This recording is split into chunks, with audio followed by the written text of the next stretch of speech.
السلام عليكم ورحمة الله وبركاته. التفكر في شيء قبل بداية العمل مهم جدا، ولكن كثرة الهموم وكثرة الفكرة وكثرة الغموم لا يهمك أيها الأخ في الله. কোনো বিষয় শুরু করার আগে সেই বিষয়ে প্রচণ্ড ভাবতে হয়।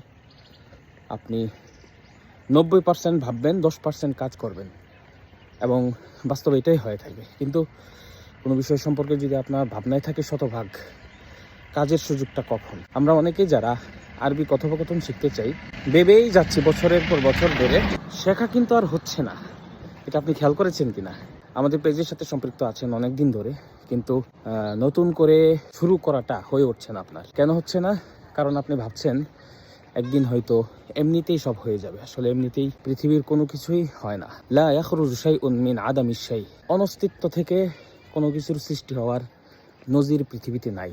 সুতরাং আপনার যদি আরবি কথোপকথন হোক বা অন্য যে কোনো স্কিল হোক, সেটা অর্জন করার প্রয়োজন হয়, তাহলে জাস্ট শুরু করে দিন।